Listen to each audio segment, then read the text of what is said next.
Hello guys, welcome to my channel Anatomy Explorer. Now we are going to continue the scalp anatomy, which is the part 2, the continuation lecture of scalp anatomy.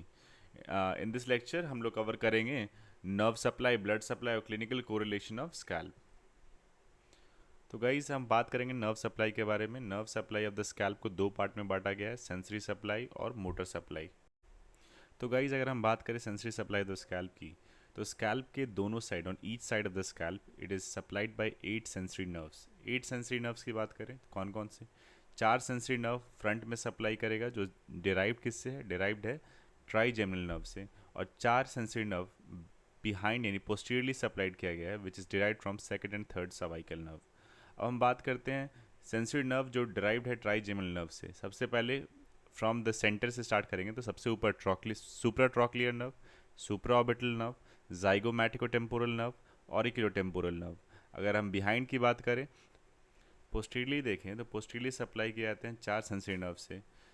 पहला branch है greater auricular, दूसरा है laser occipital, तीसरा greater occipital and चौथा third occipital, जो branch है और third और सेकंड सर्वाइकल नर्व का.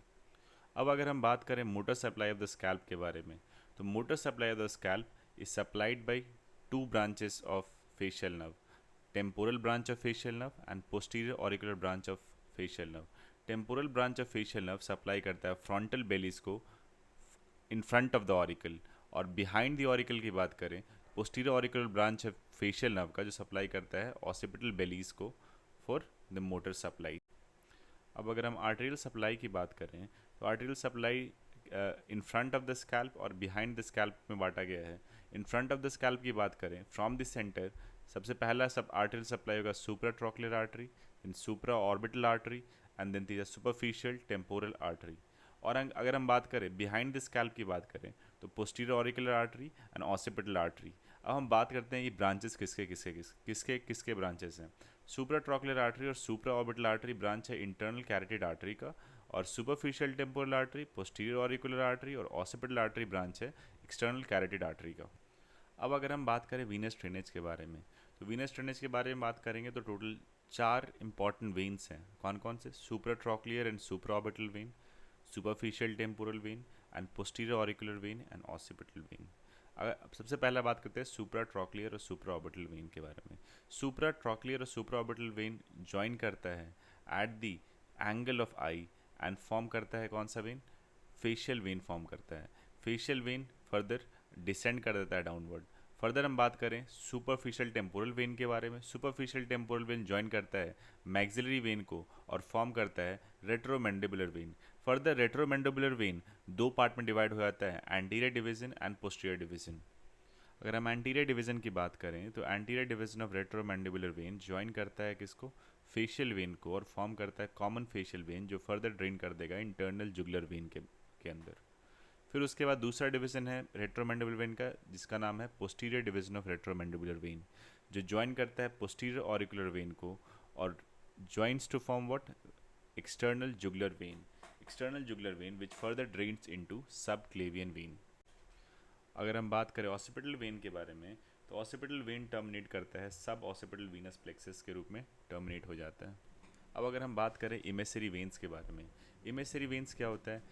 ये वो वेन्स होते हैं जो कनेक्ट करते हैं veins outside the cranium with the intracranial ड्यूरल Venus sinuses by passing through. एक फोरामिना से पास होते हैं in the cranium. In veins को कहते हैं इमेसरी वेन्स.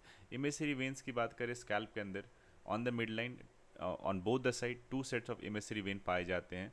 कौन कौन से? पेराइटल इमेसरी वेन और mastoid emissary vein. Parietal emissary vein की बात करें, they passes through parietal foramen and communicate with superior sagittal sinus. Mastoid emissary vein की बात करें तो mastoid emissary vein passes through mastoid foramen and communicate with sigmoid sinus.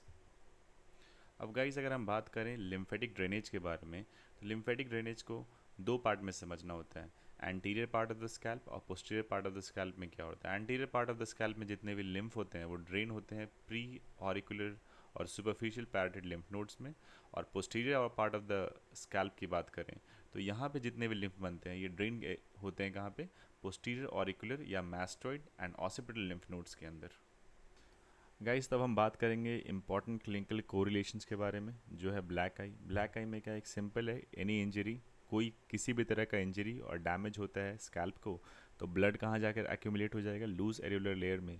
अब loose एरिकुलर layer में अगर ब्लड एक्यूमुलेट हो गया तो उसके ऊपर जो लेयर है, मसल्स का जो लेयर है, वो मसल है ऑसिपिटो फ्रंटालिस। ऑसिपिटो फ्रंटालिस का जो एंटीरियरली तो फ्री है, बट पोस्टीरियरली वो फिक्स्ड अटैचमेंट है बोन से। सो पीछे की तरफ तो अब ब्लड या फिर कोई फ्लूइड पीछे की तरफ तो नहीं जाएगा, तो ब्लड फ्लूइड कहाँ मूव करेगा, आगे की तरफ मूव करेगा। आगे की तरफ मूव करेगा तो आई के अराउंड जो मसल है ऑर्बिकुलरिस ऑरिस, इनमें आकर के ब्लड एक्यूमुलेट हो जाएगा, तो काउस करेगा blackness around the I, which is the clinical condition called black I.